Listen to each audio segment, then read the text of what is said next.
second video of explaining study methods, and today's topic is about interleaving. So, what is interleaving exactly? Worst thing that you could do to yourself, interleaving has actually been really nice. It even saved me the boredom. It has become inevitably just a part of my study routine. All right, so what is interleaving? The worst thing that you could do to yourself is block practice. And again, what is block practice? Let's say, for example, you have, I think especially in maths, you should not be block practicing in math because it's not going to help you. If you have a set of equations that you're answering, and you know that this is, for example, lesson A. You have a set of equations that you're answering, and you know that this, like, you're answering a paper, okay? And while you're answering, you know that this is lesson A. Do you think this way you are trying to challenge your brain to think? Because let me tell you, because you know that this is lesson A, even if you get lost while in the middle of answering the equation, I think unconsciously you know this is lesson A, so you will know how to think. Okay, so you kind of might get close to the answer. Is that a real life exam situation? Do you know what type or what lesson is that equation from? The answer is no. No, you don't. And you're not challenging your brain. You need to have a set of randomly layered questions or equations. I want you to challenge yourself. Have this list of random equations and learn how to know your path. I want you to know the way of answering. I want you to know how are you going to answer this equation. Before you even get into answering, you should learn to know the pattern, and therefore you know what lesson is that from without knowing that I'm answering, these are the exercises of lesson C, of lesson A. So unconsciously, you're going to be like, oh, so I'm just going to use this way, even if you don't understand the equation, even if you got lost and you didn't know what to do, you're just going to get back, but just because you know what lesson is that.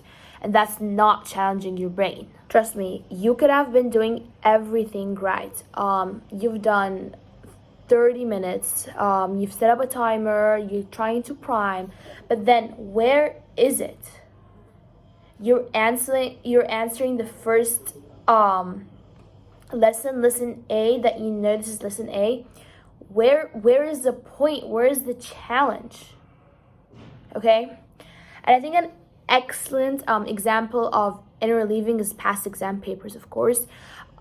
I want you to study as in real life exam situations. In the exam, the questions are layered randomly. You don't know what lesson you're answering. It's not block practice, A. I know this is lesson A, so I'm going to answer according to this. It's just randomly, just like how you're going to get a question in the exam. Past exam papers are a great way. Now, I know what you're thinking. Maybe you're still in the beginning of studying and you haven't really gotten to the point of answering past exam. You're done with the curriculum yet. What you can do, you can get a bit crazy with it. Well, not crazy. Let's say what I do when I can't really find something to interleave with, like a specific lesson. For example, let's say two totally different subjects, like history and math.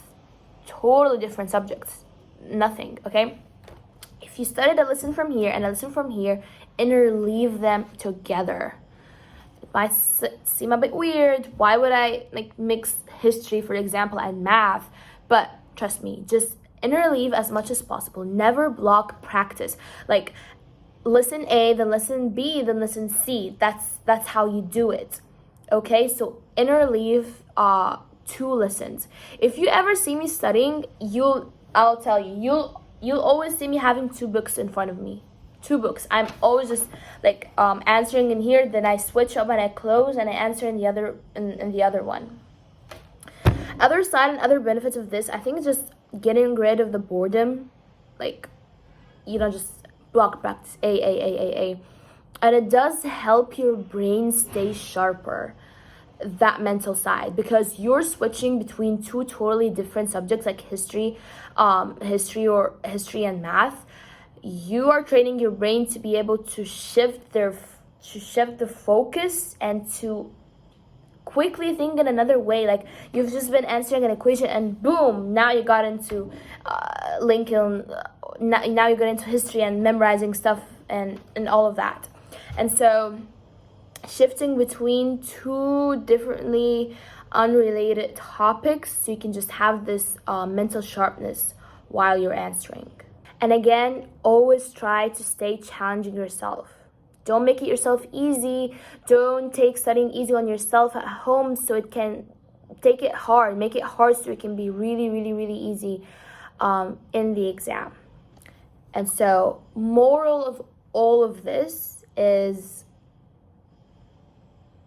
always find new ways to challenge yourself while studying. Do not make it easy.